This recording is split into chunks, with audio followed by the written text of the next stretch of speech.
जय श्री कृष्णा। मैं श्याम, आपका दोस्त, आपका प्रेमी, आपका सखा। माघ मास षष्ठमी के दिन हमारे इस साधक संजी स्वाध्याय के 201 एकवें क्रम में आप सबका अभिनंदन करता हूँ, स्वागत करता हूँ। भगवत कृपा से अभी तक हमने 16 अध्याय पूर्ण कर लिए हैं। आप सप्तदश अध्याय 17वें अध्याय का हम शुभारंभ करने जा रहे हैं, जिसका नाम है श्रद्धा त्रय गुण विभाग योग नाम। हमने 16वें अध्याय में देखा हमारे अंदर देवी संपदा है और हम आगंतुक संग दोष के प्रारब्ध के कारण आसुरी संपदाओं के ग्राहक बनते हैं, वाहक बनते हैं। आसुरी संपदा हमें बंधन में बांधती है और आश्रित संपदा आगंतुक के बंधन में बांधती है। और ये सार अगर हम समझ लें जो शास्त्रों का सार है तो जीवन मुक्ति सहज हो जाती है। आइए आज की इस कथा क्रम को प्रारंभ करते हैं। मन कर्म वचन से भगवान के श्री चरणों में अपना ध्यान लगाते हैं। अर्धनमूलित आंखों से नासिका के द्वारों पे ध्यान, भ्रकुटी पे ध्यान, मूलाधार चक्र से यात्रा प्रारंभ करें। नमो भगवते वासुदेवाय, नमो भगवते वासुदेवाय, नमो भगवते वासुदेवाय, नमो भगवते वासुदेवाय, नमो भगवते वासुदेवाय, नमो भगवते वासुदेवाय, नमो भगवते वासुदेवाय। वसुदेव सुतं देवं कंस चाणूरमर्दनं देवकी परमानंदं कृष्णं वंदे जगद्गुरुं, श्री कृष्ण वंदे जगद्गुरुं। या देवी सर्वभूतेषु श्रीमद्भगवद गीता रूपेण संस्थिता नमस्तस्यै नमस्तस्यै नमस्तस्यै नमो नमः। या देवी सर्वभूतेषु साधक संजीवनी रूपेण संस्थिता नमस्तस्यै नमस्तस्यै नमस्तस्यै नमो नमः। गुरुर्ब्रह्मा गुरुर्विष्णु गुरुर्देवो महेश्वरा, गुरु साक्षात् परम ब्रह्म तस्मै श्री गुरुवे नमः। गजाननं भूतगणाधिसेवितं कपितजम्बूफलचारुभक्षणम् उमासुतं शोकविनाशकारकं नमामि विघ्नेश्वराय पादपङ्कजं, नमामि विघ्नेश्वराय पादपङ्कजं। त्वमेव माता च पिता त्वमेव, त्वमेव बन्धु च सखा त्वमेव, त्वमेव विद्या द्रविणं त्वमेव, त्वमेव सर्वं मम देव देव, त्वमेव सर्वं मम देव देव। शांति शांति शांति। आइए आज की कथा क्रम को प्रारंभ करने से पूर्व कथाओं का एक संदर्भ ले लेते हैं। ओम श्री परमात्मने नमः। श्रीमद् भगवद गीता प्रथमो अध्याय अर्जुन विषाद योग। धृतराष्ट्रवास से प्रारंभ में अर्जुन कौटुंबिक मोह में आता है और युद्ध न करने का निश्चय लेता है। वो बार बार भगवान से यही कहता है, एतान हन्तुम इच्छामि घ्नतोपि मधुसूदन अपि त्रिलोक राज्यस्य हेता किनु महि कृते। त्रिलोक का राज्य मिल जाए तो भी अपने संबंधियों का वध मैं नहीं करने वाला। धनुष त्याग कर पीछे चला जाता है। द्वितीय अध्याय सांख्य योग में भगवान, आज मैंने सांख्य योग में भगवान कपिल का जन्म का वृतांत श्रीमद भगवद गीता में पढ़ा। सांख्य योग के प्रणेता भगवान कपिल है, उनको नमन करते हैं, सांख्य योग का अध्ययन करते हैं।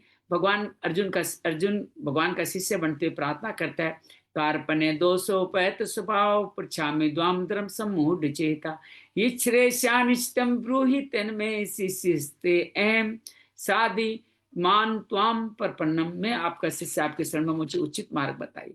और भगवान कृपा करते हैं, दो मार्ग बताते हैं। पहला मार्ग है सांख्य योग, दूसरा मार्ग कहते हैं कर्म योग। सांख्य योग अर्थात 24 तत्वों वाला ये शरीर, इस शरीर को जानो, 7 विकारों वाले शरीर को जानो, और शरीरी जो इस शरीर में क्षेत्र के रूप धन उसको भी जान लो। दोनों के इस भेद को जान लो विवेक से, तभी तुम सही तरह से सही निर्णय ले पाओगे। यही सांख्य योग है। भगवान कर्म योग के बारे में बताते हैं कि तुम अपनी बुद्धि एक नैष्ठिकम बुद्धि सेवा कार्य में लगाओ। कर्मण्यवाधिकारस्ते योग समत्वम योग उच्यते, योग सुक्रम सुकौशल में अनामयम फल को पा जाओ, मोह कलिलम से मुक्ति पाओ, श्रुति प्रतिपन्ना में निश्चिल होकर स्थित हो जाओ और स्थित प्रज्ञ हो जाओ। अर्जुन के पूछने भगवान कहते हैं कि स्थिर प्रज्ञ वो होता है, ध्याय तो वेश्यान संगस्ते शुप जायते संगत साहित्य काम काम क्रोधो भी जायते, जो क्या नहीं करता वो बताता है। बाकी सर्व विषयों में आकृष्ट होकर संग दोष का आश्रित होकर कामना को पूछते हैं, कामना क्रोध को लाते हैं। और आगे समूह वाली बात तो आप समझते ही हैं। इस तरह से भगवान द्वितीय अध्याय को संपूर्ण करते हुए उसको स्थित प्रज्ञ बन के कर्म करने की प्रेरणा देते हैं। तीसरा अध्याय कर्म योग में अर्जुन पूछता है कर्म योग और ज्ञान योग में श्रेष्ठ कौन है। भगवान कहते हैं दोनों में कर्म करना होगा। नियत कर्म कुरु कर्म यज्ञ कर्म जो बंधन से मुक्ति दिलाने वाला है। इसी के लिए तुम्हारी प्रजापति ब्रह्मा द्वारा उत्पत्ति हुई है और ये यज्ञ का अमृत भोग करके तुम अन्न जल को पका पाओगे। और कहते हैं कि ये जो सेवा कार्य करते हैं वो अन्य जैसा आचरण करते हैं वैसा प्रमाण करते, जनक आदि भी यही करते थे और मैं भी यही करता हूँ। भगवान कहते जिन बुद्धि में भेद नहीं होता वह ज्ञानियों को साथ लेकर के गुण कर्म विभाग के आधार पर मंद बुद्धि वालों को विचलित नहीं करते हुए यही सेवा कार्य करते हैं।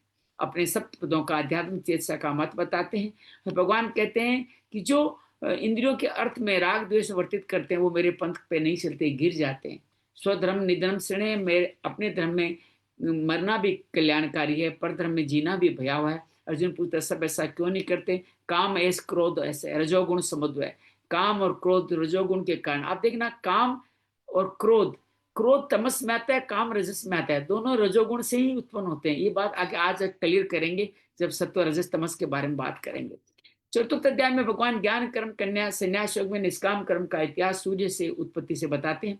कहते मेरे जन्म दिव्य है, यदा यदा धर्म से, जब जब धर्म की हानि होती है धर्म संस्थापनार्थ है, मैं जन्म कर्म दिव्य लेता हूँ। जो वीतराग भय से क्रोध से मुक्त हो जाए, जो मेरे दिव्य जन्म को जानते हैं। बाकी कामनाओं के अधीन होकर देवताओं को भजन करते हैं। चातुर ने मयाम सष्टम में, लेकिन मैं उदासीन लिप्त नहीं होता। कर्म क्या है, कर्म क्या है, विक्रम क्या है, ये जानना आवश्यक है। ये जान करके आप निराश्रित चित्तात्मा शरीर के कार्य करते हुए द्रव्य यज्ञ आदि 12 यज्ञ करेंगे। ज्ञान यज्ञ करें तत्वदर्शी अपने सारे संस्कारों का अंत कर लेंगे और अब काल को मुझको जान के संयतेंद्र हो जाएंगे। श्रद्धावान लभते ज्ञानम, श्रद्धा से ज्ञान मिलेगा। अश्रद्धा वाले संशय को खत्म कर देंगे और योग में स्थित होकर के मुझको पा जाएंगे। पंचम अध्याय में कर्म संन्यास में भगवान कहते हैं जो कर्म, अर्जुन पूछता है संन्यास और कर्म में कौन श्रेष्ठ है। भगवान दोनों ही मुझ कर्म फल को ही पाने वाले, लेकिन नित्य सन्यासी योगी है जो योग युक्ता विशुद्ध आत्मा विजित आत्मा सब भूतों में मुझको देखते हुए जल्दी ही अपने मंजिल पे पहुंच जाता है। ज्ञान योगी भी शरीर का विवेक से धारण करके यही मार्ग पाता है। लेकिन कर्म योगी नौ द्वारे देह में रहते हुए कर्म फल में लिप्त न रहते हुए अपने इस ज्ञान के द्वारा ज्ञान का अंत करके बुद्धि मेरे प्रायण कर लेता है और अपुनरावृत्ति को प्राप्त होता है। वो समदर्शी होता है, विद्यासीन विनय समन ब्राह्मण चंडाल में सम बुद्धि रखता है, उसको प्रिय प्रिय कुछ नहीं होता और सेवा करते अत्यधिक सुख पाता है। वो इस तरह से अंतरात्मा सुखी को अपने समस्त कलमशों काट करके मुझको जान जाता है। जान करके मेरा ही ध्यान करता है। भोक्तारम यज्ञ तपसा, मेरा भक्त बन के यज्ञ तप आदि करता है और शांति को प्राप्त करता है। षष्ठम अध्याय आत्मसंयोग भगवान कहते हैं जो कर्म फल पे अनाश्रित नहीं है उनको कोई कार्य करना जरूरी नहीं है। वो भगवान कहते हैं वो अपने निश्चित शांति को पाकर अपनी आत्मा का उद्धार करते हैं, मित्र बन जाते हैं, बंधु बन जाते हैं। जित आत्मा प्रशांत परमात्मा को साथ रखते हैं, सुख दुख हानि लाभ ज्ञान विज्ञान से तृप्त होकर निर्विकार विजेतेंद्रिय लोहा सोना वेरी और साधु में विषमदर्शी होते हैं। वो पवित्र प्रदेश में बैठते हुए यम नियम का पालन करते हुए नासिका के द्वारों पर ध्यान रखते, भरकुटी पे प्राण पान को सम कर भरकुटी पे ध्यान रखते हुए नियत रूप से युक्ताहार करते हुए युक्त चेष्टा करते हुए अपने चित्त को निरुद्ध करके मेरी सेवा करते हैं, अर्थात मेरा ही ध्यान करते हैं। उनकी उपमा भगवान दीपक की लौ से देते हैं, अत्यंत सुख पाते हैं, दुखों के संयोग का वियोग हो जाता है और धीरे धीरे धारणा वाली बुद्धि मुझ में लगा के मेरे अलावा किसी का चिंतन नहीं करते। वो अत्यंत सुख पाते हैं, सब भूतों में मुझे देखते हैं और मैं उनके लिए कभी अदृश्य नहीं होता। वो मेरी सेवा करते हैं। अर्जुन पूछता है मैं ऐसा कैसे कर पा रहा हूँ, नहीं कर पा रहा हूँ। भगवान कहते हैं अभ्यास योग के द्वारा करोगे, इसमें कोई संशय नहीं।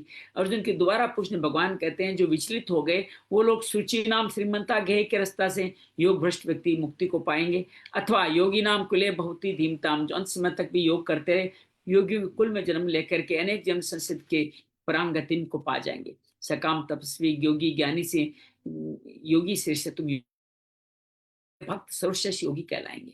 सप्तम अध्याय में ज्ञान विज्ञान योग के बारे में भगवान विस्तार से बताते मेरे पे जो आसक्त है, जो मेरे शरणागत है, उनके लिए मैं ज्ञान सिद्ध विज्ञान कौन जिसके बारे में कुछ भी संशय नहीं रहेगा।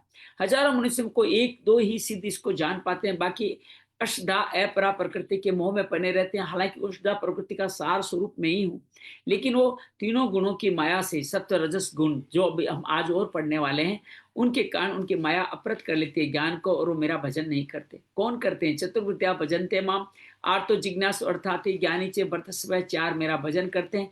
ज्ञानी मुझे अति प्रिय है, वो मेरा अभिन्न अंग है। अनेक जन्मों के बाद वासुदेव सर्वमिति का ये जन्म मिला है, सब कुछ वासुदेव ये जान लें तो हम मुक्ति पा जाते हैं। लेकिन कामनाओं के आसीन होकर लोग जहां जहां पूजन करते हैं, मैं वहां उनकी श्रद्धा स्थापित करके फल प्रदान करता हूँ, लेकिन सारे फल नाशवान है।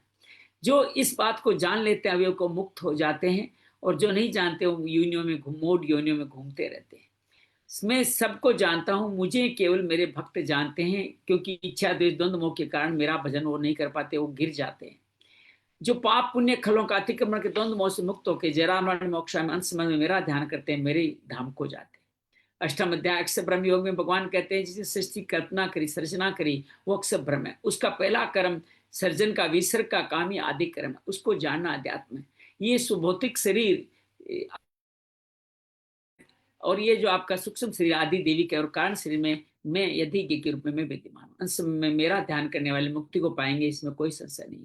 भगवान सगुण निराकार, निर्गुण निराकार, सगुण साकार तीन विधियों से मुक्ति बताते हैं और अपना परिचय देते हैं। कई पुराणम अनुशासिता मणियासम समृद्धि सर्वसिद्धातार चिंत्य रूप आदित्य वर्णम तमसम प्रसाद। आदित्य वर्ण तमस से परे सबका पालन पोषण करना, प्रयाण काल में उसका ध्यान करें, मानसिक ओम का उच्चारण करें, तुरंत भगवान के धाम पहुंच जाएंगे। और सगुण साकार में बताया, अनन्य भाव से जो मेरा नित्य स्मरण करते हैं उसके लिए मैं सुलभ हूँ। वो पुनर्जन्म दुखालय ऐसा आसन से मुक्ति के महात्मा मेरी परम गति को प्राप्त होगी। हालांकि ब्रह्मा तक, ब्रह्म लोक तक सभी लोग पुनरावर्ती है। शुक्ल और कृष्ण दो गतियां बताते कि इनमें मोहित नहीं होने वाले मेरे धाम को जाते हैं। वेद यज्ञ तप काम को अन्य पुण्य फलों का अतिक्रमण करके मेरे को जान के मेरे धाम पहुंच जाते हैं। नौवें अध्याय में ज्ञान विज्ञान का विस्तार करते हैं। गुह्यतम पवित्रतम सुखमय धर्ममय भक्ति योग के बारे में बताते हैं, जो सहज है। भगवान कहते हैं कि हजारों लोगों में कुछ लोग इसको कर पाते हैं, बाकी मृत्यु संसार में बार बार घूमते रहते हैं। समझ जगत में मैं हूँ, जगत मुझ में नहीं। सब शरीरों में मैं हूँ, सब प्राणियों में हूँ, लेकिन सब प्राणी मुझ में नहीं। भगवान कहते हैं, मैं कल्प के प्रारंभ में अपनी प्रकृति का, अपने अध्यक्षता में सब गुण कर्म के आधार पर सबका सर्जन करता हूँ, लेकिन इसमें उदासीन रहता हूँ। जो मेरे इस भाव को नहीं जानते, अवज्ञा करते हैं, मोह आशा मोह आसुरी संपत्ति का आश्रित होते हैं, तो देवी संपत्ति का आश्रित मेरा भजन करते हैं, कीर्तन नित्य उपासना ज्ञान योग कर्म योग से करते हैं। क्योंकि मैं सबका यज्ञ हूँ, मैं औषधि हूँ, मैं मंत्र हूँ, मैं ओम हूँ, मैं वेद हूँ, मैं प्रभु हूँ, मैं प्रलय हूँ, मैं तुम्हारा शरणागत हूँ, मैं तुम्हारी स्थिति हूँ। मैं ही सूर्य की तरफ तब के अन्न और जल को अमृत में बनाता हूँ। लेकिन लोग तीनों वेदों में लिखे हुए स्वर्ग की कामना करते हैं और उसके लिए बहुत सारा सात्विक कर्म भी करते हैं। लंबे समय स्वर्ग जाते हैं, पूरे क्षीण होने वापस धरती को वापस आ जाते हैं। वो देवताओं को भजन करते हैं, मेरा ही करते हैं, लेकिन अविधि पूर्वक करते हैं। सबका भोक्ता प्रभु मैं हूँ, देवता भजन देव लोग मुझसे भजन मेरे लोग जाते हैं। मेरा भजन सहज है। पत्रम पुष्पम फलम त्वयं यद करो सृजनासी, ये मेरे को समर्पित करो, सुबह सुफल है, मोक्ष कर्म से मुक्ति दिला दूंगा। मेरे लिए कोई प्रिय प्रिय नहीं, पाप योनि हो, दुराचारी हो, स्त्रियां वैश्य शूद्र ब्राह्मण क्षत्रिय, जो भी मेरा भजन करने का निश्चय ले वो तुरंत धर्मात्मा हो जाते हैं। मन मनाओ मो भक्तो मध्याजी मां नमस्कुरु मां में सुक्ति आत्मा न मत परायण। ऐसे अपने भक्ति का संदेश देते 10वें अध्याय में भगवान कहते हैं, तुम्हारी हित की कामना से मैं तुम्हारा फिर दोबारा वचन कह रहा हूँ। मेरे प्रभु प्रलय को मेरे से देवता भी नहीं जानते, और जो इस तरह नहीं जानते वो मुक्त नहीं हो पाते। अपनी 20 विभूतियों के बारे में बताते हैं, संसार की सृष्टि की उत्पत्ति मुझसे ये बताते हैं। मैं समस्त संसार का प्रभव प्रलय करता हूँ। मच्चिता मदगत प्राणा बोध नियंतम परस्परम कथन च मान्यतम तुष्यंती च रमंती च।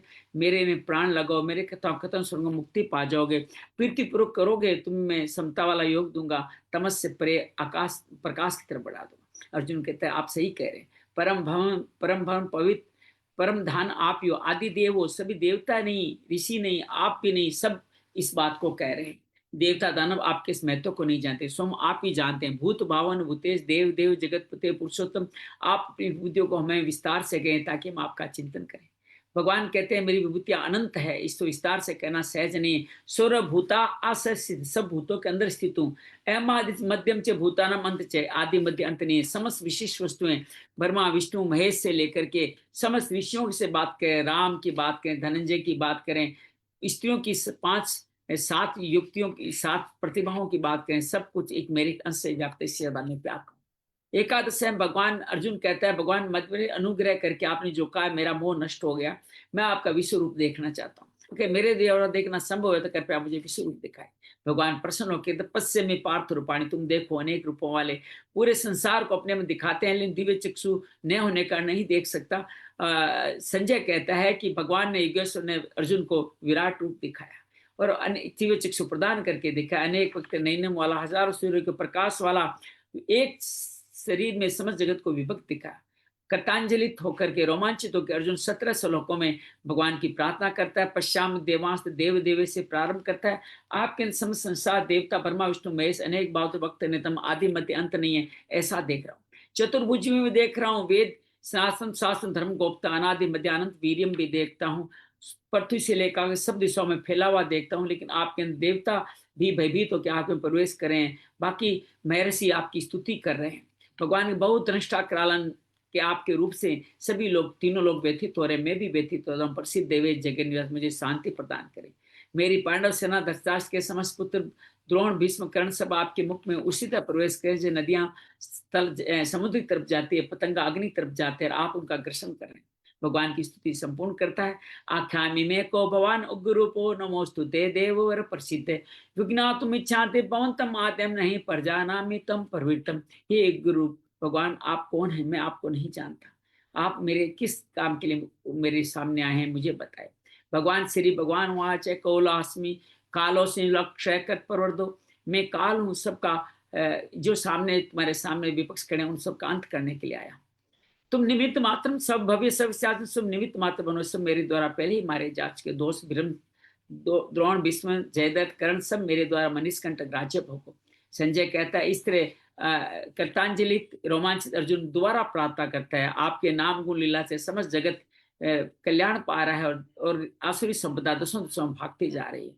आप अनंत देव जगन निवास है, आदि पुरुष पुराण है, वायु अग्नि वरुण आप है, अनंत वीर्य अनंत विक्रम आप है। मैंने आपकी महिमा को नहीं जानता, हे सखा हे मित्र कहते हुए मैंने आपका अपमान किया। आप समझ जो के पिता मैं है, गुरु गरियान है, मुझे क्षमा करें, जैसे मित्र मित्र के दोस्त को क्षमा कर देता है। मुझे, मैं आप व्यथित हूँ, मेरे को चतुर्भुज रूप दिखा करके शांति प्रदान करें। भगवान कहते तुम व्यथित मत हो, विमूढ़ मत हो, ये जो रूप विश्व रूप देखा ये कोई नहीं देख सकता। संजय कहता है, इससे भगवान चतुर्भुज होकर सौम्य द्विभुज रूप दिखा के शांति प्रदान करते हैं। भगवान फिर कहते हैं, मेरे चतुर्भुज देखने देवता भी ललायत कहते हैं, अनन्य भक्ति से देखा जाना संभव है। और कैसे भक्ति करे, मत कर्म कर मत परमो मत भक्त संग वर्जित निर्वय सर्वभूतेषु ये से मामेति पांडव, अर्थात निर्वैर होकर मेरे भक्त मेरे लिए कर्म करो तो मुक्ति को पाओ। 12वें अध्याय में अर्जुन भक्ति योग और निर्गुण निराकार के बीच में श्रेष्ठता पूछना चाहता है। भगवान कहते हैं, श्रद्धा प्रयोपिता, जो श्रद्धा से मेरी उपासना करता है वो भक्ति योगी श्रेष्ठ है। क्यों श्रेष्ठ है ये भी बताते हैं, देह अभिमान के कारण शरीर ज्ञान योग में निर्गुण निराकार में बड़े क्लेश बहुत है, इस कारण से मेरे अचिंत्य को जान नहीं पाते। जो अनन्य योग्य से मेरा उपासना करते हैं वो उनको मृत्यु संसार सागर से मुक्ति दिलाता हूँ। समर्पण योग, अभ्यास योग, मेरे लिए कर्म योग और कर्म फल का त्याग, 4 मार्ग बताते हैं। भगवान कहते हैं अभ्यास योग से ज्ञान योग श्रेष्ठ है, ज्ञान से ध्यान, ध्यान से कर्म फल का त्याग, तुरंत शांति प्रदान करने वाले। भगवान सभी भक्तों के 39 लक्षणों के बारे में बताते हैं। तुल्य निंदा स्तुतिर्मोनि संतुष्टो येन केनचित् अनिकेत स्थिर भक्तिमान में प्रियो निरय, अर्थात जिसके तुल्य निंदा में स्तुति और निंदा में जो समभाव रखते हैं, हर हालत में संतुष्ट रहते हैं, अपने मकान या अपनी संपत्तियों में जिनकी रुचि नहीं होती, स्थिर बुद्धि वाले भक्ति मुझे प्रिय है। ये सब भक्त तो है ही है, लेकिन जो रास्ते पर अमृत पद पर चलेंगे वो मुझे अति प्रिय है। त्रयोदश अध्याय क्षेत्र क्षेत्र के योग में भगवान कहते हैं 24 तत्वों 7 विकारों वाला ये शरीर है, यही सांख्य योग है। और इस शरीर को जानने वाला क्षेत्रज्ञ है, यही सब ज्ञान है। ये शरीर अपने देहाभिमान के कारण इसको जानना आसान नहीं है। ज्ञान के 20 साधन बताते हैं जिससे जानने की बात कहते हैं। भगवान कहते हैं अनमानितम अदम्भितम अहिंसा शांतिर आर्जुम आचार्य उपासनम सोचम स्त्रियम आत्मविनिग्रह, अर्थात मान का भाव नहीं हो, दंभ का भाव नहीं हो, अहिंसा हो, क्षमाशीलता हो, सरलता हो, अपने गुरुओं की सेवा करने का भाव हो, अंतर्बार की पवित्रता हो, स्थिर आत्मा स्थित आने वाले मुझको जान पाते हैं, बाकी लोग नहीं जान पाते। भगवान कहते हैं सत्य से परे सब जीवों में मैं हर रूप में व्याप्त हूँ, सबका पालन पोषण करता, किसी मोह में नहीं पड़ता, अंदर बाहर सूक्ष्म सब ब्रह्मा विष्णु महेश रूप में ज्योतिषमान में स्थित हूँ। इसी क्षेत्र ज्ञान को जो जान लेता है मेरा भक्त बन के मेरे में उपस्थित हो जाता है। ये शरीर प्रकृति है, पुरुष के रूप में मैं हूँ। गुणों के विकारों का इसको भोक्ता बना करके हम बार बार जन्म मरण का साधन बना देते हैं। भगवान 4 मार्ग बताते हैं, ज्ञान योग, कर्म योग और ध्यान योग के साथ संतों की शरण में जाने का निर्णय देते हैं। कहते हैं समस्त क्षेत्र चित्त और जंगम उत्पन्न है, जो सब भूतों मुझे देखते हैं, सही देखते हैं, बाकी हिस्सा करते हैं। सम भूतों में रखते हुए न क्रोध लिपति न कुचता हूं न लिप्य होता हूँ। और भगवान कहते हैं कि मैं आकाश की तरह, सूर्य की तरह निर्लिप्त रहता हूँ। इसको कैसे जाने? अंतरम ज्ञान चक्षुता, ज्ञान विवेक से ही मुझको जान के मोक्ष को प्राप्ति करेंगे। इन निर्गुण निराकार वालों का कथन चतुर्थ अध्याय में जारी रखते हैं और कहते हैं कि ऐसे लोग मेरे सधर्मी हो जाते हैं, जो ज्ञान के साधनों का पालन करके मुझको जान जाते हैं। वो प्रलय काल में व्यथित नहीं होते, उनका पुनः जन्म नहीं होता। ये समस्त व्यष्टि समस्त सृष्टि मेरे से है, लेकिन समस्त रजस तमस के कारण इनको हम बांध के कारण बार बार जन्म मन का कारण बना देते हैं। रजस सत्व जो निर्मल है, लेकिन उस सुख की आसक्ति से, जो मोह के राग के आदत से रजस और तमस अज्ञान से बन जाता है। तीनों गुण एक दूसरे को दबा करके बढ़ते हैं और कहते हैं कि तीनों के कारण हमारे जीवन में अप्रकाश होता है, अपरिवर्ती होती है, मोह आदि आता है। और तीनों जिस समय अंतिम समय जैसा भाव हो वैसा जीवन मिलता है। ऊर्ध्व गच्छन्ति ऊर्ध्व ऊर्ध्व गच्छन्ति सत्वस्था, ब्रह्म लोक तक ऊर्ध्व सत्व वाले जाते हैं, मनुष्य लोक में रजस वाले आते हैं, तमस वाले जो जाते हैं वो अधम योनि में जाते हैं। सिर्फ गुणातीन ही मुक्ति पाते हैं। अर्जुन पूछता है गुणातीत कैसे होते हैं? भगवान के प्रकाशन च पर्वतीन च मोह मोह में च पांडव, जिसमें सत्व का प्रकाश नहीं, प्रवृत्ति रजस की नहीं, मोह ज्ञान का नहीं, वो उदासीन, सम दुख में स्वस्थ रहने, मान पान में तुल्य, मित्र पक्ष में कोई कार्यक्रम प्रारंभ करना नहीं हो, वो गुणातीत कहलाते हैं। और वो अविवेचारी भक्ति से भी पाए जाना संभव है, यही भ्रम का उद्देश्य है। 5-10 जाए ऊर्ध मूल मगध साकम पुरुषोत्तम योग को प्रारंभ करते हैं। समस्त का मूल मैं हूँ, समस्त शाखाएं, समस्त लोग मेरी इसकी शाखाएं हैं। गुण प्रवृत्ता विषय प्रवालय कारण बार बार जन्म मन के बंधन में बनते हैं। प्रस्ताव बताते हैं आसक संस्थान दृढ़ जीतो, मुझ परम पद को जान जाओ, निर्माण मोहा जित संग दोषा बन जाओ। भगवान ने सूर्य अग्नि और चंद्रमा के प्रकाश से मैं इसे भी ज्यादा प्रकाशमान हूँ। मेरा लोक ममे वांसो जीव लोके, मैं सब लोगों में रहता हूँ। षष्ठान इंद्राणी के कारण आप पांचों इंद्रियों के रसों कारण मुझको आप ग्रसित करते हैं। जैसे वायु गंध को ले जाती है, वैसे ही शरीर आत्मा को मुझसे छीन करके लेके चला जाता है। जो इस तरह से ज्ञान चक्षु से जान लेते हैं, सब भूतों में मुझे देखते हैं, उसका कल्याण होता है। भगवान कहते फिर अपना 5 विधियां बताते हैं। पृथ्वी को धारण करता हूँ, सूर्य से सबका प्रकाश देता हूँ, चंद्रमा से औषधियों को पोषण करता हूँ। और भगवान कहते हैं पचामेनम चतुर्विधम, 4 विधियों से मैं ही भोजन को पकाता हूँ। हृदय सन्निविष्टो, हृदय में निवास करता हूँ। मत संपत्ति ज्ञान अपोन, ज्ञान बुद्धि और संशय का नाश करता हूँ कि मैं ही वेद हूँ, मैं ही जानने योग्य हूँ, मैं ही ज्ञेय हूँ। अक्षर अक्षर पुरुषोत्तम 3 पुरुषों की बात करते हैं। शरीर अक्षर है, इसमें रहने वाला जीवात्मा अक्षर है, और इनसे भी अलग विशिष्ट है पुरुषोत्तम, जो अक्षर से अतीत है और अक्षर से उत्तम है। उसको जानने वाला व्यक्ति मेरे परम धाम को जाता है। सर्व भावों से उस पुरुषोत्तम को जानो, उसकी शरण में अध्यात्म का वर्णन कहते हैं। और कहते हैं ये गुह्यतम शास्त्र का ज्ञान पापी जो पाप मुक्त है वही जान सकता है। बुद्धि योग के द्वारा, अर्थात ज्ञान योग के द्वारा, कर्म योग के द्वारा, भक्ति योग के द्वारा करते कृतज्ञ होकर तुम जान जाओ। 16 अध्याय जब कर्ण संपूर्ण किया, भगवान इसके अंदर देवासुर संपत्ति के बारे में बताते हैं। हमारे अभी हम सत्य संस्कृति, ज्ञान योग, व्यवस्थित, दान, दमस्य, यज्ञ या स्वाध्याय, तप, आर्जन, ऐसी 26 संपदाएं हमारे अंदर है। दंभो दर्पो अभियान से क्रोध पराश्य में, दंभ दर्प अभिमान कठोरता क्रोध अज्ञान, हमारी इस तरह की हमारे अंदर आसुरी संपदा है। ये देवी संपदा मुक्ति वाली है। निबंधाय आसुरी मता, आसुरी हमें बार बार बंधन में बांधने वाले। 2 भूत सर्को लोके, अर्थात देव आसुर एवच, अर्थात 2 तरह की इस लोग हैं, एक आसुर संपदा वाले, एक देवी संपदा वाले। आसुरी संपदा वाले का विस्तार से सुनो। जो प्रवृत्ति नहीं जानते, जो निवृत्ति नहीं जानते, जो पवित्र नहीं है, जो सत्य वचन नहीं बोलते, जो सत्य आचरण नहीं करते, जो असत्य को प्रतिष्ठा देते हैं और कहते हैं समस्त जगत ये स्त्री पुरुष के संयोग से, कामना के हेतु से उत्पन्न हुआ है। अल्प बुद्धि वाले होते हैं और इस जगत के क्षय को नहीं जानते। वो कहते हैं जगत क्या है, कुछ नहीं है। काम आश्रित दुष्पुरदम्ब मान मदान्विता, काम में आश्रित होते हैं, कर्म में लगते हैं, दंभ मान मदान विताकते हैं, मोह में स्थित हैं, असुचिव्रता गलत कार्यों में लिखते हैं, चिंता जीवन भर चिंता करते हैं, पलिन तक में उस कामना पे आश्रित, कामोपभोग परमा, इस तरह से कामापभोग पे आश्रित होते हैं। आशापास सतेर बद्धा काम क्रोध प्रायण, आशाओं के हजारों फांसियों में रहते हैं, काम क्रोध के प्रायण होते हैं, काम भोगार्थ के अलावा अनर्थ रूप से अर्थ का संचयन करते हैं। ये मिल गया है और मिलेंगे और ज्यादा बढ़ने वाला है, ये मैंने शत्रु को मार दिया, हनि से चाप रान उसको मार दूंगा, मैं भोगी बनूं, सिद्ध हूं, बलवान सुखी बन जाऊं, आड्यो विजन वानस्पति कौनस्पति, मेरे समान कोई नहीं है। और वो इस तरह से अपने मान के लिए नाम मात्र को यज्ञ दान आदि करके भी करते हैं। अनेक चित्तों के कारण विभ्रंत होते हैं, मोह जाल में हंसते होते, काम भोग के कारण नरकों में गिरते चले जाते हैं। आत्मसंभाव स्तब्धता, वो अकड़ वाले, आत्म अपने आप को सब कुछ धन मान में मद में रहने वाले, नाम मात्र के दम्भ नाम विधि अविधि पूर्वक मेरा पूजन भी करते हैं। अहंकारम बलम दर्पम, काम क्रोध के कारण वो अनेक तरह के योनियों में गिरते चले जाते हैं। ये संसार के नराधम बनते हैं, छिपा में छत्र आसुर अनेक आसुर योनियों में चलते रहते हैं, और मैं उसको बार बार इन मूढ़ योनियों में गिराता हूँ, फिर नरक आदि गतियां भी प्रदान करता हूँ।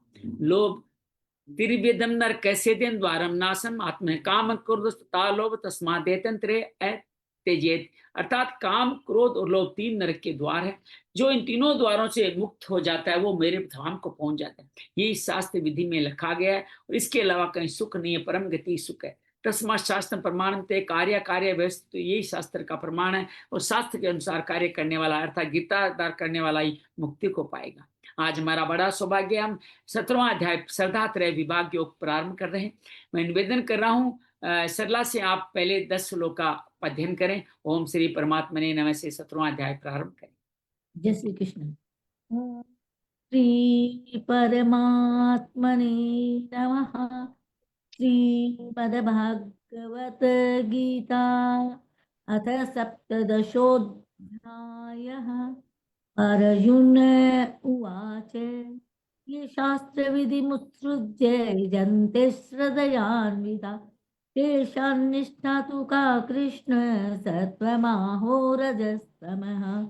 श्रीभगवानुवाच त्रिविधा भवति श्रद्धा देहिनां सा स्वभावजा सात्विकी राजसी चैव तामसी चेति तां शृणु।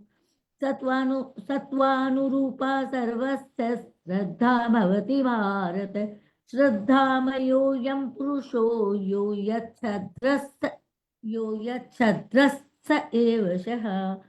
यजन्ते सात्विका देवान् यज्ञरक्षांसि राजसाः प्रेतान् भूतगणांश्चान्ये यन्ते तामसा जनाः। शास्त्रविदं घोरं तपयते ये तपो जनाः दम्भाहंकार संयुक्तः कामरागबलान्विताः कर्ष्यन्तः शरीरस्थं भूतग्राममचेतसः मयि चैवान्तः शरीरस्थं तान् विधयासुरनिश्चयान्। आहारारस्त्वपि सर्वस्य त्रिविधो भवति प्रियः यज्ञस्तपस्तथा दानं तेषां भेदमिमं शृणु। आयुस्सत्त्वबलारोग्य सुखप्रीतिविवर्धना रस्या स्निग्धा स्थिरा हृद्या आहारा सात्विकप्रिया कटवं ललवणा तूष्ण तीक्ष्णरोक्षविदाहिनः। स आहारा राजसस्येष्टा दुःखशोकमयप्रदाः यातयामङ्गतरसं पूति पर्युषितैः उच्छिष्टमपि चामेधं भोजनं तामसं प्रियः। हाँ अंजलि 11 से पढ़ें, अफलाक से भरी यज्ञों से अनम्यूट करें। अफलाकांक्षिभिर्यज्ञो विधिदृष्टो य युज्यते यष्टव्यमेवेति मनः समाधाय सात्विकः। अभिसन्धाय तु फलं दम्भार्थमपि चैव यत् युज्यते भरतश्रेष्ठ तैयज्ञौ विद्धि राजसं। विधिहीनमसृष्टान्नं मन्त्रहीनमदक्षिणम् श्रद्धाविरहितं यज्ञन् तामसं परिचक्षते देवद्विजगुरुर्प्राज्ञ पूजनं शौचमार्जवम् ब्रह्मचर्यमहिंसा च शारीरं तप उच्यते अनुद्वेगकरं वाक्यं सत्यं प्रियहितं च यत् स्वाध्यायाभ्यसनं चैव वाङ्मयं तप उच्यते मनः प्रसादः सौम्यत्वं मौनमात्मविनिग्रहः भावसंशुद्धिरित्येतत् तपो मानसमुच्यते श्रद्धया परया तप्तन् तपस्तत्त्रिविधं नरैः अफलाकाङ्क्षिभिर्युक्तैः सात्विकं परिचक्षते सत्कारमानपूजार्थं तपोदम्भेन चैव यत् क्रियते तदिह प्रोक्तं राजसञ्चलमध्रुवम् मूढग्राहेणात्मनो यत् पीडया क्रियते तपः परस्योत्सादनार्थं वा तामसमुदाहृतम् दातव्यमिति यद्दानं दीयतेऽनुपकारणे देशे काले च पात्रे च तद्दानं सात्विकं स्मृतं। जय श्री कृष्ण। गुरुदेव जी आप पढ़ेंगे 8 श्लोक 21 से 17वां अध्याय। जय श्री कृष्ण। यन्तु प्रत्युपकारार्थं फलमुद्दिश्य वा पुनः दीयते च परिक्लिष्टं तद्दानं राजसं श्रीमत्तम् आदेशकाले यद्दानं पात्रेभ्यश्च दीयते आसक्तमवज्जातं तत्तामं मुदाहृतम्। ओम तत्सदिति निर्देशो ब्राह्मणस्त्रिविधिर्स्मृतेः ब्राह्मणास्नेतदेव वेदाश्च यज्ञाश्च विहिता पुरा तस्मादो मित्रुदाहृत्य यज्ञदान तपः क्रियाः प्रवर्तन्ते विधानोक्ताः सततं ब्रह्मवादिनां तदित्यनभिसन्धाय फलं यज्ञतपः क्रियाः दानक्रियाश्च विविधाः क्रियन्ते मोक्षकाङ्क्षिभिः सद्भावे साधुभावे च सदित्य तत्र प्रयुज्यते प्रशस्ते कर्माणि तथा शब्दः पार्थ युञ्जयते यज्ञे तपस्दाने च स्थितिः सदिति चोच्यते कर्म चैव तदर्थीयन् सदित्येवाभिधीयते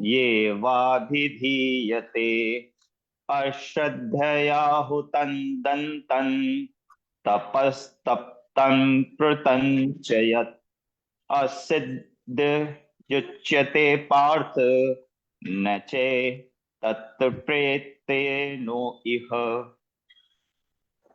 ओम तत्सदिति श्रीमद्भगवद्गीतासु उपनिषत्सु ब्रह्म विद्यायां योग शास्त्रे श्री कृष्णार्जुन संवादे श्रद्धा त्रय विभाग योगो नाम सप्तदशोऽध्यायः। ओम श्री कृष्णार्पणमस्तु। हरि ओम तत्सत, हरि ओम तत्सत, हरि ओम तत्सत। जय श्री कृष्ण। आपका बहुत सारा आभार कि आप सबके माध्यम से हम 17वें अध्याय में प्रवेश कर रहे हैं। 7वां अध्याय 16वें अध्याय के 23 श्लोक में भगवान ने हर अध्याय एक से जुड़ा हुआ है। भगवान ने अध्याय नहीं बनाए, अध्याय बाद में पढ़ने वाले साधकों ने अध्याय में वर्गीकरण कर दिया। भगवान तो कंटिन्यू 45 मिनट तक बोलते ही चले गए थे। तो हर विषय आपको पहले से कनेक्ट लगेगा, अध्याय से उसका भेद मत कीजिएगा। 23 श्लोक भगवान ने शास्त्र विधि का त्याग करके मनमाने ढंग से आचरण करने वाले पुरुषों सिद्धि सुख परम गति नहीं मिलेंगे, ऐसी बात कही। ये सुनने पर अर्जुन के मन में क्या आया, शास्त्र ठीक ठाक जानने वाले लोग तो बहुत कम है। अधिक संख्या में तो ऐसे लोग हैं जो शास्त्र विधि को जानते ही नहीं, पर अपनी कुल परंपरा वर्ण आश्रम संस्कार आदि के अनुसार देवता आदि का श्रद्धापूर्वक भजन करते हैं। शास्त्र विधि का त्याग होने से ऐसी पुरुषों की आश्रय स्थिति होनी चाहिए, श्रद्धा होनी चाहिए, ऊंची स्थिति होनी चाहिए। वास्तव में उनकी क्या स्थिति है ये जानने के अर्जुन इस श्लोक में प्रश्न करते हैं। इस 17वें अध्याय को 9वें अध्याय के 27 यद क्रोश यश नासी यद तत्कृष्ण मदर्पण की व्याख्या मानना युक्ति संगत नहीं है। का 9वें अध्याय का 27 श्लोक भगवत दर्पण विषय प्रकरण में आया है। 26 श्लोक से जो प्रारंभ हुआ है 28 श्लोक में समाप्त हुआ है भगवत दर्पण का फल बता करके। परंतु यहाँ मनुष्य की श्रद्धा को पहचानने का प्रसंग है, क्योंकि 17वें अध्याय आरंभ में अर्जुन का प्रश्न मनुष्य की निष्ठा श्रद्धा को लेकर ही है, अतः भगवान इसका उत्तर भी श्रद्धा को लेकर ही देते हैं। आइए अध्याय का प्रारंभ करते। 3 प्रकार की श्रद्धा और आश्रय निश्चय वाले मनुष्यों का वर्णन इन 6 श्लोकों में किया जाने। अर्जुन उवाच है ये शास्त्र विधिम उत्सुज्य यजन्ते सर्द्या अन्विता तेसा निष्ठा तुका कृष्ण स्वतम आहो रजस्तम है। बड़ी सुंदर बातें, गहराई की बातें समझिएगा। हे कृष्ण, जो मनुष्य शास्त्र विधि का त्याग करके, उत्सर्जय कहते हैं त्याग करने को, सर्द्या अन्विता श्रद्धा पूर्वक शास्त्र विधि लेने श्रद्धा है, देवता आदि का पूजन करते हैं, उनकी निष्ठा तेसाम निष्ठा, उनकी निष्ठा तो फिर कौन सी है, सात्विक है अथवा रजस है या तामसी है। जो शास्त्र त्याग करके भजन करते हैं, व्याख्या क्या है, ये 17वां अध्याय 16 अध्याय के 23 श्लोक पर चला है। उसी को लेकर अर्जुन यहाँ ये शास्त्र विधि उत्सर्जय की जगह या ये शास्त्र विधि उत्सर्जय ये करके काम का मनमाने ढंग की जगह सर्दिया अन्विता कहते हैं, वर्तते की जगह यजन्ते कहते हैं, न सिद्धिम आपनोति न सुखम न पराम गतिम की जगह तेसाम नुष्टा तुका कृष्ण सत्तो माओ रजस्तम कहते हैं। ये भगवान से प्रसन्न करते हैं। ये शास्त्र विधि उत्सर्जित सत्तो माहो रजस्तम है। श्रीमद भगवत में भगवान श्री कृष्ण और अर्जुन का संवाद संपूर्ण जीवों के कल्याण के लिए है। उन दोनों के सामने कलयुग की जनता थी कि द्वापर युग तो समाप्त हो रहा था, आगे आने वाले कलयुग की दृष्टि से अर्जुन पूछते हैं कि महाराज, जिन मनुष्य का भाव बड़ा अच्छा है, श्रद्धा भक्ति है, पर शास्त्र विधि को जानते नहीं है, शास्त्र विधि का त्याग किन कारणों से, न जानने से, अज्ञता, न जानने से, उपेक्षा कर दी, जानबूझ के छोड़ दिया और विरोध कर रहे हैं शास्त्र का, ये नहीं करेंगे। 3 तरह से आप शास्त्र विधि का पालन नहीं करते। विधि वह जान जाए तो पालन करने लग जाए, पर उनको पता नहीं है तो उनकी क्या स्थिति होगी। उनको पता नहीं इसलिए नहीं करें, अगर जान भी जाए तो पालन भी कर सकते हैं। आगे आने वाली जनता में शास्त्र ज्ञान बहुत कम रहेगा, ये कलयुग की बात है। उन्हें अच्छा सत्संग मिलना भी कठिन होगा कि अच्छे संत महात्मा पहले युगों में भी कम हुए, फिर कलयुग में तो और भी कम होंगे। कम होने पर यदि भीतर चाहना हो तो उन्हें सत्संग मिल सकता है, परंतु मुश्किल यह है कलयुग में दंभ पाखंड ज्यादा होने से कई दंभी और पाखंडी पुरुष भी संत बन जाएंगे।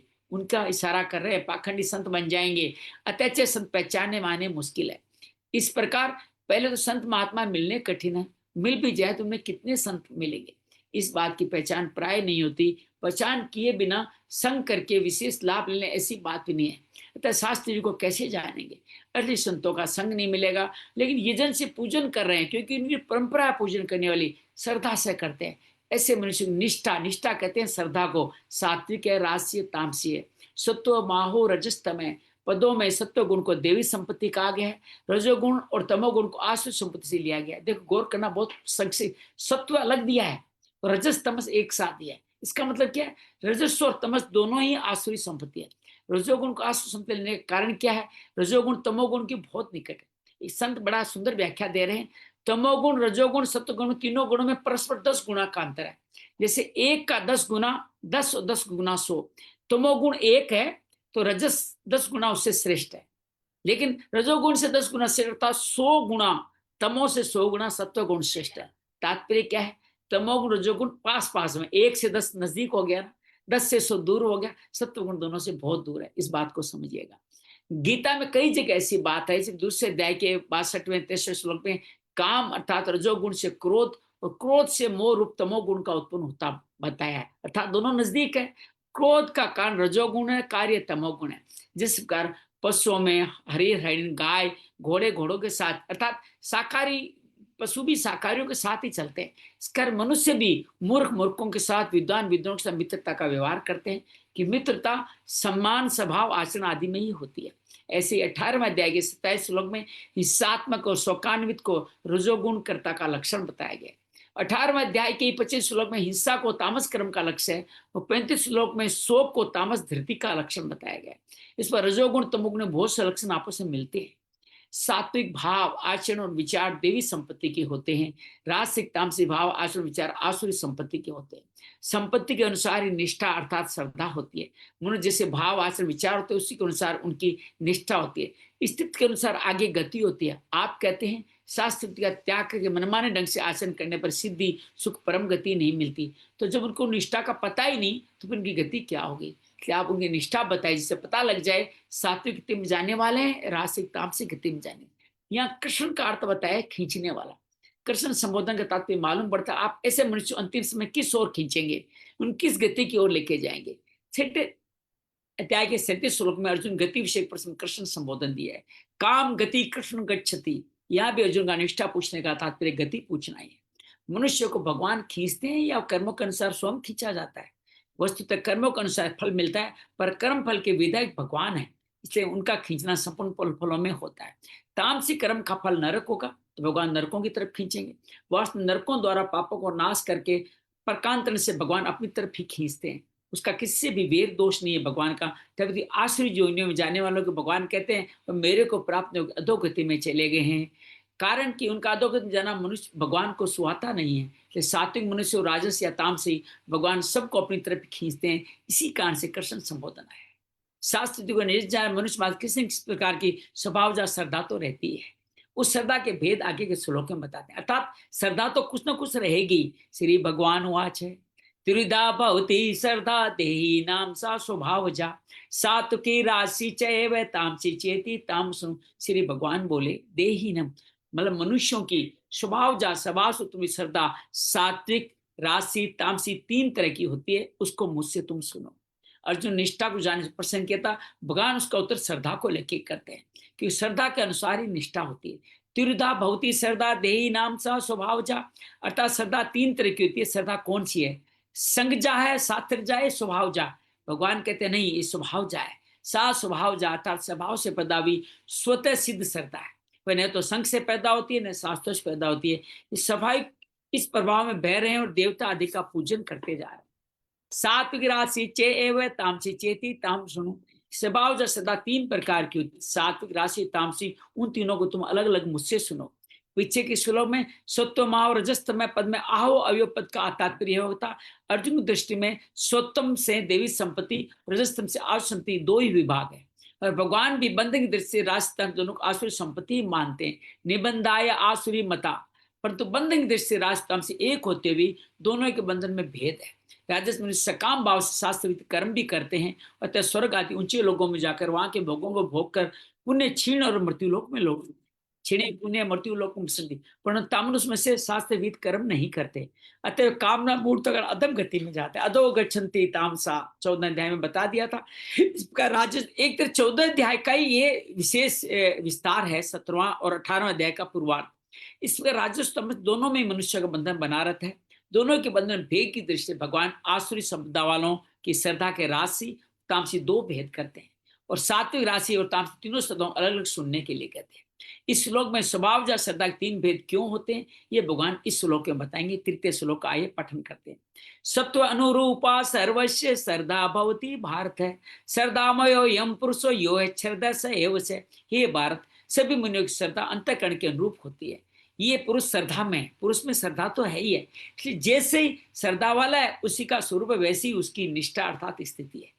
सत्वानुरूपा सर्व श्रद्धा भवती भारत है। पीछे स्वभाव जा कहा गया उसको सत्व अनुरूप कहा गया। सत्व नाम अंतःकरण का है, अंतःकरण के अनुरूप श्रद्धा होती है। अतः अंतःकरण जैसा होते है उससे सात्विक रजस तमस जैसा संस्कार वैसी श्रद्धा होती है। दूसरे लोग जिसको देही नाम पद से कहा है उन्हीं को यहाँ सर्वस्व पद से कहा जा रहा है। सर्वस्व पद का तात्पर्य जो शास्त्र को नए जानते हो, देवता आदि को पूजन करते हो उनकी नहीं, जो साधु जानते हो या नहीं जानते हो, मानते हो नहीं मानते हो, अनुष्ठान करते हो ना करते हो, किसी जाति के, किसी वर्ण के, किसी आश्रम, किसी संप्रदाय, किसी देश के, कोई व्यक्ति कैसे भी क्यों न हो, उन सब की श्रद्धा 3 प्रकार की होती है। अर्थात सब में श्रद्धा है। पुरुष देखो, आप अगर गलत कार्य में जाते हो तो भी श्रद्धा के कारण तो जाओगे, आपकी गलत कार्यों में श्रद्धा होगी। आप अगर रजस में जाओगे तो उसकी में श्रद्धा होगी, सत्व में जाओ उसमें श्रद्धा, अर्थात श्रद्धा तो आप में है ही है। श्रद्धा अच्छी बुरी कुछ नहीं है, बस ये है, यूं मान लीजिए।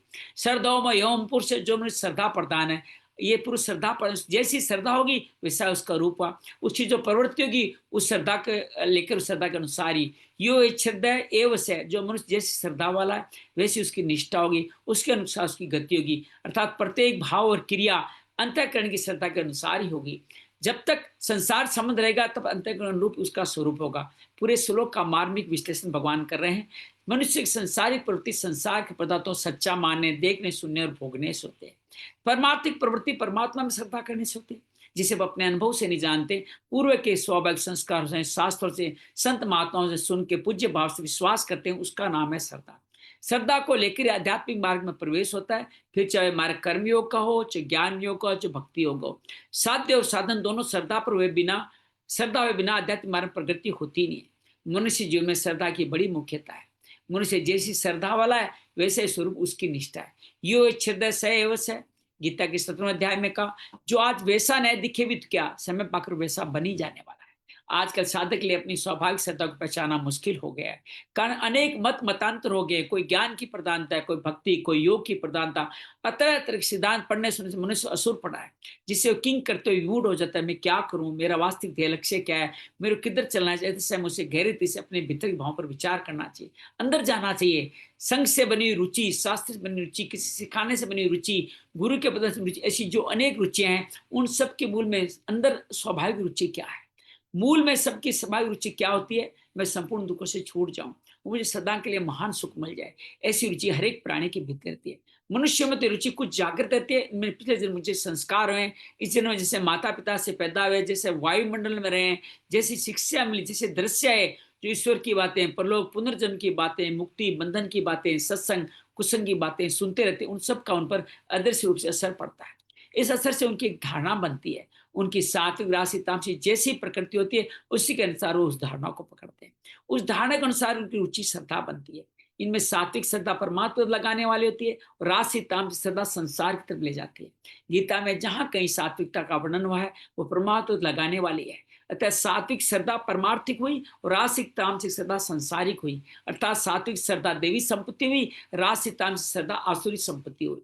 देवी संपत्ति को प्रकट करने और संपत्ति का त्याग करने के उद्देश्य से 17वां अध्याय चला है। कारण के कल्याण चाले मनुष्य के लिए सात्विक श्रद्धा देवी संपत्ति ग्राह्य है, राजसिक, तामसिक श्रद्धा संपत्ति त्याग करने योग्य है। जो मनुष्य अपना कल्याण चाहता है उसकी श्रद्धा सात्विक होती है। जिस मनुष्य जन्म में मरने के बाद सुख संपत्ति आदि को, स्वर्ग आदि को चाहता है उसकी श्रद्धा राजसी होती है। जो मनुष्य पशुओं की तरह खाने पीने, भोग भोगने, प्रमाद, आलस्य, निद्रा, खेल कूद, तमाशे में लगा रहता है, उनकी श्रद्धा तामसी होती है। सात्विक श्रद्धा की सबसे पहली बात यह है कि वो माने परमात्मा है। शास्त्र और संत महात्मा गुरु जिनके पूज्य भाव के साथ ऐसा विश्वास हो जाए कि परमात्मा है, उसको प्राप्त करना है, इसका नाम श्रद्धा है। ठीक श्रद्धा जहाँ होती है वहाँ प्रेम स्वतः हो जाता है।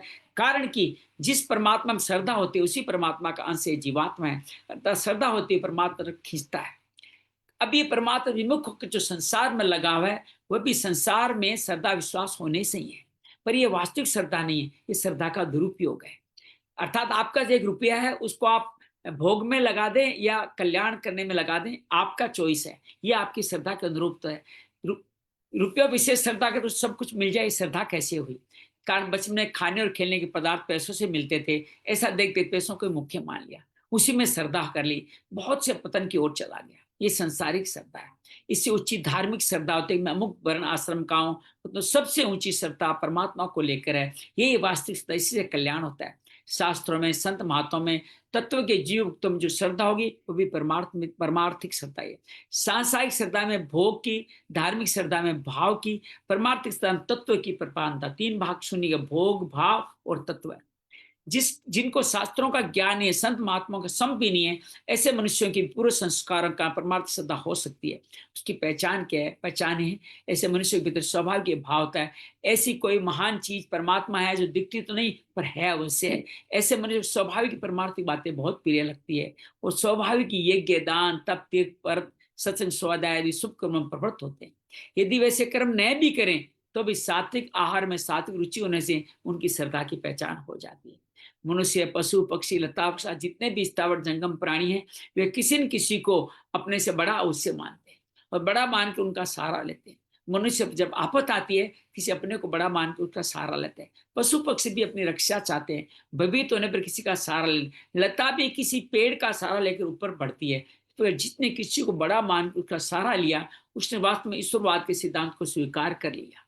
अर्थात आप किसी गुरु का, प्रेमी का, ग्रंथ का सहारा लेते हो तो आप परमात्मा को स्वीकार करें। आप फिर नास्तिक नहीं है, आप आस्तिक है, चाहे वो ईश्वर को माने या नहीं माने। इसलिए आयु, विद्या, गुण, बुद्धि, योग्यता, सामर्थ्य, पद, अधिकार, ऐश्वर्य आदि में एक से एक बड़ा देखे तो बड़प्पन देख देते अंतिम बड़प्पन की जहाँ समाप्ति हो जाती है, इससे बड़ा, उससे बड़ा, उससे बड़ा, सबसे ऊपर ईश्वर है। क्योंकि बड़े से बड़ा ईश्वर, उससे बड़ा कुछ नहीं है। पातंजलि बड़ा सुंदर कहते हैं, पूर्व शाम अपि गुरु काले नान अवच्छेदात। अर्थात परमात्मा सब पूर्वजों का गुरु है, उसका काल से अवच्छेद नहीं किया सकता, अर्थात काल की सीमा से बाहर है। इस बार प्रत्येक मनुष्य अपनी दृष्टि किसी न किसी को बड़ा मानता है। बड़प्पन की मान्यता अपने आप को अंतःकरण के भाव के अनुसार अलग अलग होती है, इस कारण श्रद्धा भी अलग अलग होती है। श्रद्धा अंतःकरण के अनुरूप ही होती है। धारणा, मान्यता, भावना आदि सभी अंतःकरण में रहते हैं। अंतःकरण में सात्विक राजस में जिस गुण की प्रधानता रहती है उसी गुण के अनुसार धारणा, मान्यता आदि बनती है। उस धारणा, मान्यता आदि के अनुसार 3 प्रकार की सात्विक, राजसिक, तामसिक श्रद्धा बनती है।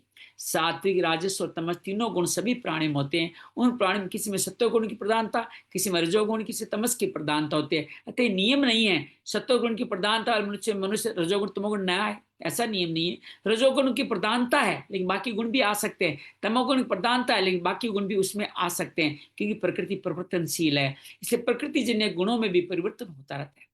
अतः एकमात्र परमात्मा के उद्देश्य साधक को चाहिए आने जाने गुणों से अपना संबंध मान उनसे विचलित नहीं हो। जीव मात्र परमात्मा कांस है, इसलिए किसी मनुष्य में रजोगुण तमोगुण प्रदान करते उसे नीचा नहीं मान लेना चाहिए, क्योंकि कौन सा मनुष्य किस समय उन्नत हो जाएगा हमें नहीं पता है। कारण परमात्मा का स्वरूप तो सबका शुद्ध है। केवल संग, शास्त्र, विचार, बाइबल आदि लेकर अंतःकरण किसी एक गुण की प्रधानता हो जाती है, संग शास्त्र आदि मिलता है, वैसे मनुष्य अंतःकरण बन जाता है। उस अंतःकरण के अनुसार ही उसका सात्विक, राजसिक, तामसिक श्रद्धा बन जाती है। मनुष्य सदा सर्वदा सात्विक, संग, शास्त्र, विचार, वायुमंडल आदि का सेवन करते रहे। क्या बातें बताइए? सात्विक संग हो, शास्त्र हो, विचार कैसे हो, वायुमंडल कैसा है, उसका सेवन करते रहना चाहिए। अर्थात वायुमंडल का मतलब आपके आसपास के लोग। ऐसा करने से उनके अनुसार श्रद्धा भी सात्विक बन जाएगी, उद्धार करने वाली होगी। विपरीत मनुष्य क्या करते हैं? राजस, तामस, संग, शास्त्र आदि का सेवन कभी भी नहीं करें। विपरीत क्या नहीं करना है? राजस, तामस का, संग, शास्त्र का सेवन कभी नहीं करना चाहिए, कि उनकी श्रद्धा भी राशि तामसिक बन जाएगी, जो पतन करने वाली होगी। पूरे श्लोक का सारांश ये है, श्रद्धा भाव है। जिसका जैसा भाव होता है वैसे इसका स्वरूप। तो भाव 2 तरह का होता है, सद्भाव और असद्भाव। जो परमात्मा ले जाता है वो सद्भाव होता है, जो संसार की तरफ ले जाता है असद्भाव होता है। देवी संपत्ति में सद्भाव की मुख्यता होती है, असद्भाव की मुख्यता होती है। मैं साधक हूँ, इसमें अगर असद्भाव की मुख्यता हो तो अभिमान होता है, सद्भाव की मुख्यता से स्वाभिमान होता है। बड़ी बात सुंदर कही है अभिमान और स्वाभिमान की। अभिमान से आसुरी संपत्ति आती है, स्वाभिमान से देवी संपत्ति आती है। दूसरों के पैसा अपने में विशेषता देखने से अभिमान होता है, अपने कर्तव्य को देखने से स्वाभिमान होता है। मैं साधन विरुद्ध काम कैसे कर सकता हूँ? अभिमान होने पर मनुष्य साधन विरुद्ध काम कर बैठेगा, पर स्वाभिमान होने पर उसको साधन विरुद्ध काम करने में लज्जा आएगी। स्वाभिमान होने से सात्विकी में चला जाएगा, अभिमान होने से राजसिक, तामसिक में चला जाएगा। बड़ा सुंदर वर्गीकरण किया। अभी आगे आएगा कि तीनों श्रद्धाएं कहाँ कहाँ हैं, किस तरह लोगों को, कैसे कैसे लोग उनको प्रिय होते हैं, वो बताएंगे। तो ये मनुष्य की पहचान किस हम कल बताएंगे, लेकिन आज आइए हम 3 श्लोक का मनन करते हैं, तीनों श्लोकों को अपने जीवन में धारण करने का प्रयास करते हैं। अंजलि आप अनम्यूट हैं, आप तीनों श्लोक के बारे में हमें बताएं कि भगवान इसमें तीनों श्लोक के माध्यम से क्या कह रहे हैं हमारे को। तो ये तीनों श्लोकों में भगवान ना इनके अपने मनुष्य के गुणों के बारे में ना बताते हैं। अर्जुन उनसे पूछता है कि ना जो मनुष्य शास्त्र मतलब शास्त्र विधि के अनुसार नहीं चलते, लेकिन उनमें ना श्रद्धा है ईश्वर में। श्रद्धा तो है, लेकिन शास्त्र विधि के को त्याग कर देवी का पूजन करते हैं, उसकी उनकी ना स्थिति फिर देवी देवता का पूजन करते हैं, तो ऐसे लोगों की स्थिति कैसी होती है? सात्विक है, तामसिक है या राजसी है? तो इसका उत्तर ना भगवान देते हैं कि मनुष्य की श्रद्धा जिस प्रकार भी मतलब जिस प्रकार की श्रद्धा होगी, सात्विक, राजसी या तामसिक, ये तीनों प्रकार की, तो तू उस बारे में मुझसे सुन। इसके लिए वो आगे क्या बोलते हैं कि सभी मनुष्य अपनी की श्रद्धा उनके अंतःकरण में जो चल रहा है, मतलब उनका मन में जो है, जो वो करना चाहते हैं, वैसी श्रद्धा, अगर वो अच्छे कर्म करना चाहते हैं तो वो सात्विक हैं। और श्रद्धा तो उस मतलब उसके अनुरूप ना उनकी श्रद्धा होती है। जैसे जो मतलब जो वो स्वयं भी करना चाहते हैं, दान, अच्छे अच्छे कर्म करें, सब ये करें, तो उनकी वैसी श्रद्धा होती है, राजसी, तामसी या सात्विक। अब भैया जी एक चीज पूछनी थी, ये जो तांत्रिक लोग होते हैं, तो वो क्या उनके अंदर ना वो तो दूसरों का कल्याण करने में लगे हुए हैं, तो वो फिर कौन से वाले उस कैटेगरी तो में फिर वही जाएंगे? बात है, तांत्रिक एक विधा है और उसमें कई कल्याण का कार्य करते कि कल्याण का मार्ग भी अपनाते हैं, दूसरों वश में करके उनको कष्ट देते हैं, तकलीफ देते हैं। उनके भक्त भी वैसे होते हैं, उनकी कामना करके वो भी आहार की बात भी इसमें आई है, वो आहार भी गंदा कर लेते हैं कई लोग। तमस्क वाले, शमशान में रहने वाले, तो उनकी तामसिक वृत्ति ज्यादा माननी चाहिए, लेकिन अपने तंत्र के द्वारा किसी कल्याण करने का भाव लाते हैं और ये विधि सात्विक अपनाते हैं, सात्विक आहार करते हैं, तो उनके तंत्र मंत्र सात्विक हो जाते हैं। तो ये वो फिर श्रद्धा के अनुकूल है कि वो राजसी तामसी में के भावों से कर रहे हैं या सबका कल्याणार्थ कर रहे हैं। तो ये फिर वापस यही भगवान तो बताने वाले हैं, अगले श्लोक में क्लियर कर देंगे कि वो कैसे किसको पूजते हैं, पितर को, यक्ष को, देवताओं को किसको पूजते हैं, वैसी उनकी श्रद्धा हो जाएगी। श्रद्धा का विस्तार हम आगे बताएंगे, लेकिन तंत्र मांत्रिक के बारे में यही कहूंगा, दोनों तरह के लोग होते हैं। अधिकांशतः इसमें तामसिक राजसिक वाले ज्यादा होते हैं। कुछ न कुछ बिना कुछ करे, केवल मंत्र आदि के आधार पर मंत्रों को अपना अधीन बना के कुछ पाना, ये गलत है, ये गलत है। तो प्राय उनकी वर्तना तामसिक में आती है। बहुत सारे कम ऐसे लोग होते हैं जो मंत्रों के द्वारा दूसरों का कल्याण प्रार्थना करते हैं। जो गीता पढ़ के लोग कल्याण प्राप्त करते हैं वो सात्विक भी होते हैं। अधिकांशतः क्या होते हैं, राजसी या तामसिक। जी ठीक है। जी सरला, गुरदीप, आप कुछ कहना चाहेंगे?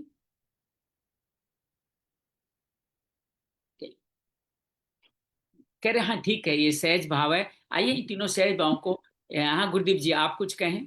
जी हाँ जी, हाँ जी। बस प्रभु, ये तो बस अभी थोड़ा सा और समझने की बात है कि मैं तो आज थोड़ा और ही ज्यादा बिजी हो गया। जी जी और कोई बात। तंत्र तंत्र की जो अभी दीदी ने जो बात बोली ना, जो तांत्रिक वगैरह हो गए, तो यहाँ पर वो जो शिव भक्त होते हैं उसके अंदर जो है वो तांत्रिक भाव चलते हैं वहां पर, उसके अंदर चलेगी वहां पर। और उसके अंदर भी जितने भी है ना, वो भी बहुत सारे जो कल्याण करने वाले हैं ना, तो दूसरों का, तो उनकी कैटेगरी हार है वहां पर। और खाली अपने लिए या किसी को वशीकरण करने के लिए हो, तो फिर आपने बताया कि बिल्कुल ही वो तो उल्टा ही काम है। देखिए, आपको ब्रह्मा विष्णु महेश को भी तीन भावों में आगे संतों ने बताया है। ब्रह्मा हाँ जी। रजस बताया गया है, जहां से रजस की जहां उत्पत्ति होती है वो ब्रह्मा बताया गया है। सत्व बताया गया विष्णु का रूप, और तमस जी बताया गया है शिव का स्वरूप। तो इस बात को भी कहीं न कहीं जोड़ा गया है, तो उस बात को भी आप समझने का प्रयास कीजिएगा। जी बाकी जी। कैसा भाव है उससे डिपेंड करता है, आप कल्याण कर रहे हाँ हैं या कल्याण कर रहे हैं। लेकिन मेरा मानना है कि बिना प्रयास करे, कम प्रयास में ज्यादा पाने का भाव सात्विक का आमतौर पर नहीं होता है। ये धीरे धीरे रे मना ऋतु आए फल होए, धीरे धीरे ही सात्विक श्रद्धा उत्पन्न होती है। और अब बिना किसी प्रयास के मंत्र आदि से पाने वाली श्रद्धा न तो टिकती है, न सात्विकता में बन के रहती है। ऐसा मेरा मानना है। आगे देखेंगे भगवान क्या क्या बताते हैं, ठीक है। आइए आराम से बैठ जाते हैं, गहरी लंबी श्वास भरें और छोड़ें। शरीर को यथासंभव स्थिर कर लें। मन बुद्धि चित्त अहंकार को श्री हरि के चरणों में लगाते हैं और स्वयं को अर्जुन के रूप में स्थापित करते हैं। अर्जुन ही अनुराग है। हम सब ग्रंथ, गुरु, भगवान, परंपरा में श्रद्धा रखते हैं, इसलिए हम सब अर्जुन हैं। अर्जुन में भी सात्विक संपदा, देवी संपदा थी, जो सात्विक श्रद्धा का ही एक अंश है। इसलिए अर्जुन हम सब के कल्याणार्थ सवाल पूछता है कि आने वाले कलयुग में बहुत सारे लोग अलग तरह से यज्ञ, विधि, पूजन आदि करेंगे। उनको शास्त्र का ज्ञान संभवतः नहीं होगा। ऐसे व्यक्तियों की निष्ठा कैसी कहलाई जाएगी? उनका क्या फल होगा? किस तरह के उनकी श्रद्धा उनके जीवन का कल्याणकारी होगी? अर्जुन का प्रश्न बड़ा प्रासंगिक है। कलयुग में, अभी तो हम कलयुग के प्रथम काल में चल रहे हैं, जो कलयुग का सतयुग कहा जाता है। इस काल में अच्छे संत भी है, अच्छी श्रद्धा भी है, ग्रंथ भी मूल भाव में स्थापित है। देवता, तीर्थ, गंगा भी 5000-7000 सालों तक अपने मूल भाव में स्थापित है। तो हमारा कल्याण के मार्गदर्शन का वायुमंडल बना हुआ है। लेकिन धीरे धीरे ये संत, महात्मा, तीर्थ, ग्रंथ लुप्त होते चले जाएंगे। तब कैसा होगा? भगवान से यही सवाल पूछता है। भगवान वाच है, भगवान कहते हैं कि 3 तरह की श्रद्धा होती है जो संसार में देह धारण करने वालों के बीच में होती है। वो राजसी, तामसी और सत्व। 3 एक बड़ी बात यह है कि अर्जुन ने पूछते समय सात्विक को अलग रखा है, राजस तमस को एक साथ रखा है। अर्थात सात्विक श्रद्धा ही आपकी जो सात्विक श्रद्धा है, जिनकी निष्ठा सात्विक है, वही देवी संपदा है। रजस तमस दोनों आसुरी संपदा में आते हैं। भगवान कहते हैं तीनों श्रद्धाएं मुझसे सुनो। जैसा जैसा स्वरूप है उसकी वैसी वैसी श्रद्धा होती है। अब स्वरूप के अंदर क्या क्या आ गया? आपका पूर्व जन्म का प्रारब्ध, माता पिता के संस्कार और संग कैसा मिला है, उसके आधार पर आपका स्वरूप बनना है।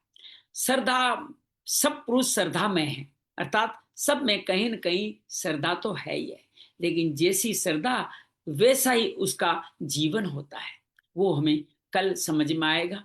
हम आज बस ये समझें हमारी श्रद्धा परमात्मा में हो, परमात्मा है ये मान लें, यही सात्विक श्रद्धा है। ये संसार सब कुछ है, ये राजसिक श्रद्धा है। और संसार से परे अविधि पूर्वक कार्य करना तामसिक श्रद्धा है। इन भावों को जीवन में धारण करते हैं। बिना फल की इच्छा के निष्काम कर्म करना सात्विक श्रद्धा है। फल की इच्छा से कर्म करते रहना राजसिक कर्म है।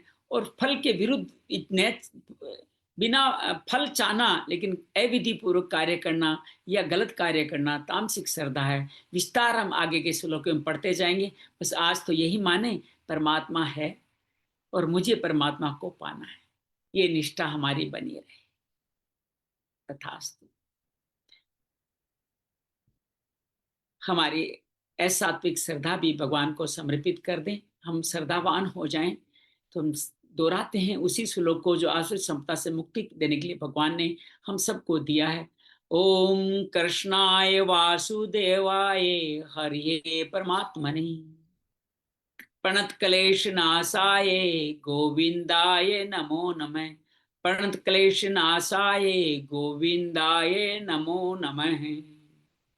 जय माँ भगवत गीते, जय जय माँ भगवत गीते। हरिय कमल विहारिणी, हरिय कमल विहारिणी, सुंदर सुपुनीते। जय जय माँ भगवत गीते। दया सुधा बरसावनी, मातु कृपा कीजे, मातु कृपा कीजे। हरिपद प्रेम दान कर, हरिपद प्रेम दान कर, अपनों कर लीजे। जय जय माँ भगवत गीते। योगेशम सच्चिदानंदम वासुदेव व्रज प्रेम धर्म संस्थापकम वीरं कृष्ण वंदे जगद्गुरुं। श्री कृष्ण वंदे जगद्गुरुं। शांति शांति शांति। एक बड़ा सुंदर भाव इसमें कृष्ण का आया है। कृष्ण का तात्पर्य है हमें अपनी तरफ खींचने वाले, बस इतना ही। वो सत्व रजस तमस का भेदभाव भी नहीं करते, हम सबको अपनी तरफ खींचते हैं। और जब मुक्ति की राह पे चले जाते हैं तो भगवान बड़े प्रसन्न होते हैं। और हम जब तामसिक वृत्ति या तामसिक श्रद्धा के कारण अधो योनियों में जाते हैं, बार बार जन्म लेते हैं, तो भगवान दुखी हो जाते हैं। बस भगवान कृष्ण का ये भाव अपने अंदर विराजित करते हुए बस आज की कथा यहीं संपूर्ण करते हैं। उम्मीद है आप सबको अच्छा लगा होगा। ये बहुत सुंदर अद्भुत है श्रद्धात्रय गुण विभाग हमारे कलयुग के लिए बड़ा कल्याणकारी है। इसमें आहार भी आएंगे, तप भी आएगा, यज्ञ भी आएगा, दान भी आएगा और 18वें अध्याय तक कंटिन्यू करेंगे। 18वें अध्याय का पूर्वार्ध भी ये गुण विभाग का ही नाम है, 18वें अध्याय का पूर्वार्ध भी। तो 18 अध्याय को 3 भागों में पढ़ने वाले हैं। पहले गुण के आधार पर, फिर वर्ण आश्रम के आधार पर, और अंत में भगवान उपसंहार के रूप में अपनी शरण में आने को कहेंगे और इस कथा को सुनने कहने वालों का भाव बताएंगे। वो हम लोग 3 भागों में 18वां अध्याय पढ़ेंगे। आज हम 17वां अध्याय प्रारंभ किए। आप सबको बहुत सारी बधाई। मंगल हो, मंगल हो, मंगल हो। हमारी श्रद्धा सात्विक हो, ऐसा भाव भगवान में स्थापित करें तो अपने आप सात्विक हो जाने वाली है। बहुत बहुत धन्यवाद। बहुत बहुत मंगल हो।